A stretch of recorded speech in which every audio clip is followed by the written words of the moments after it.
for a few reasons, one of which being with the Ministry of Transportation doing their bridge work in the center of town, we didn't have enough capacity to assist them with the implementation of their project and also work on solidifying ours.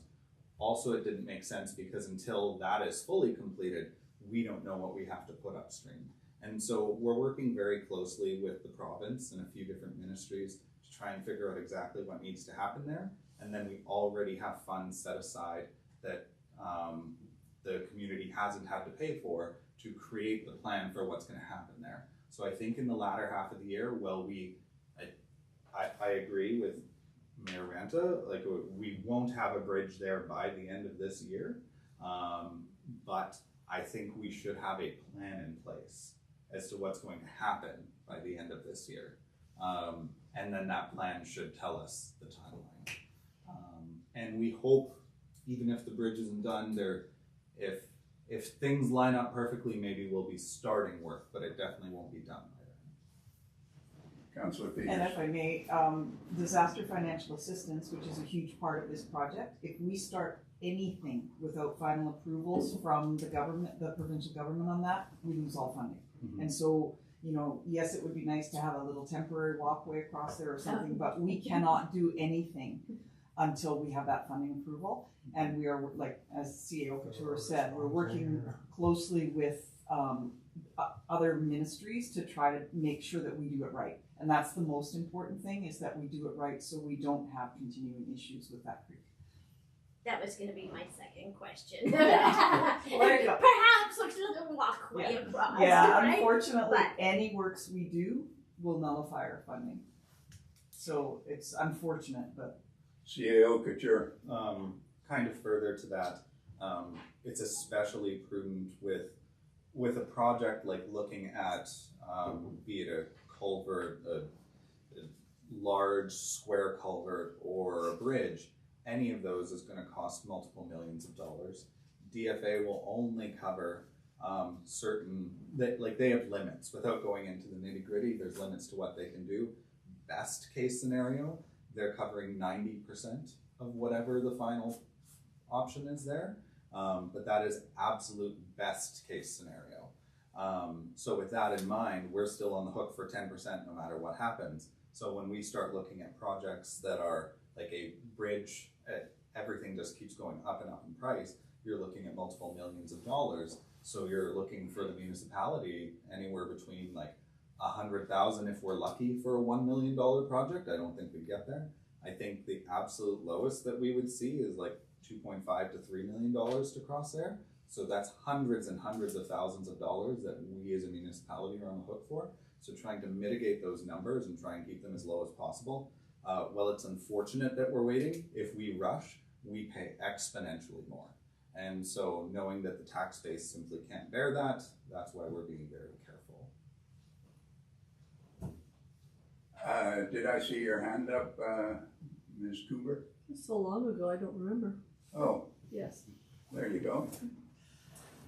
I'd like to ask you a question or two or three or four about the item released from closed meeting, the recovery hall drainage project.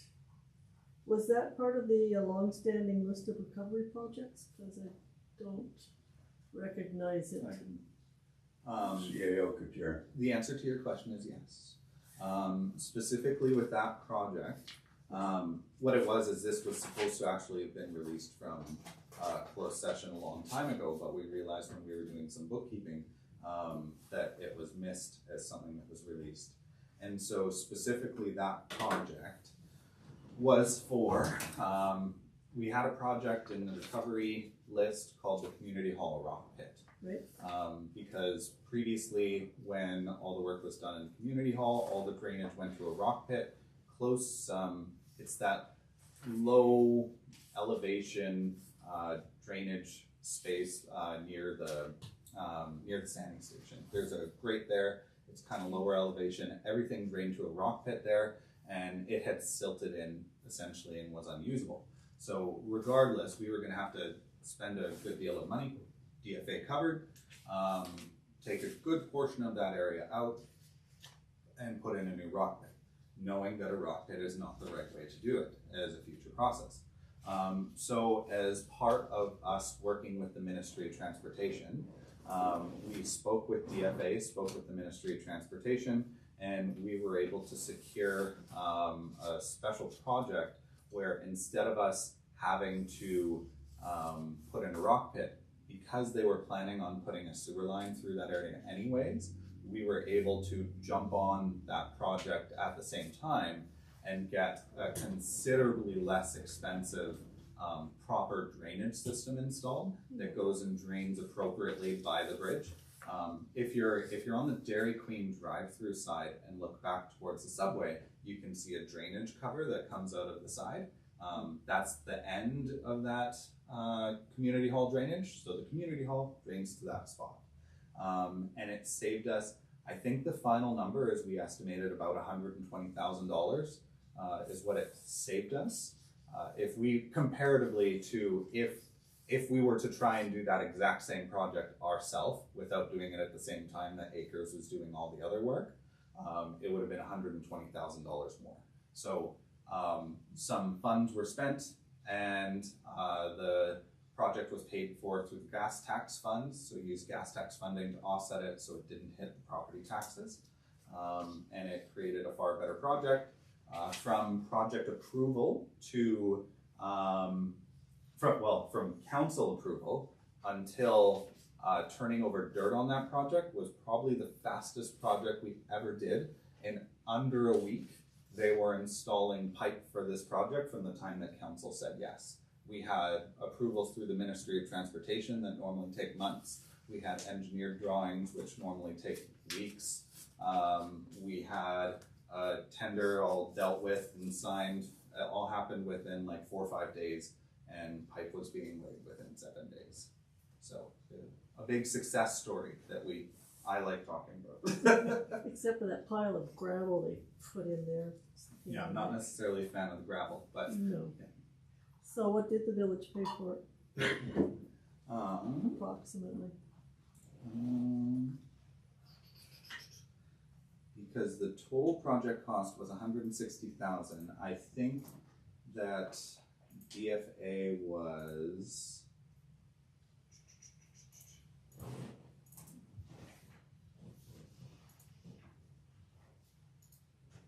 I'm not quite sure off the top of my head. Christina would know off the top of her head, but I can't remember exactly what we were approved for with that one. I can get you later. Yeah, I can look it up, Okay, but it'd take a little while. thank you. Is it listed on the Monday thing on the website? It is listed on the Monday project list, but I'm not sure if it's the right number. I think that it is, but I can find out for sure. So no more puddles in the parking lot. Shouldn't. Better not be. There's leaks in the parking lot. Thank you. Did you have other questions, Ms. Cooper? That was it. Oh, any other questions from the public? When's the next budget meeting? It's coming up before too long here. The next budget meeting is April 22nd is the first public budget presentation. And on this April 7th, the auditor will be presenting the audited financial statements.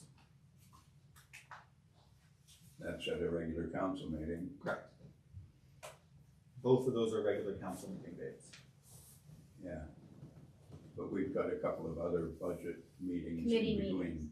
Yeah. For just council. Well, I see there's a pool tournament on the 19th of April.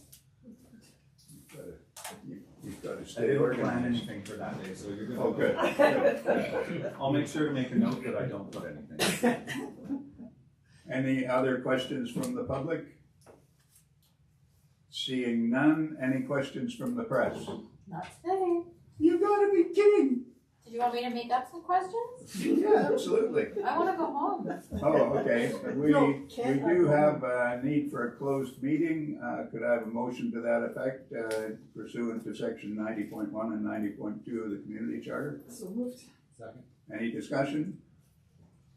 All those in favor? Opposed? Carried? Thank you. Thank you for coming. Brief break. Thank you for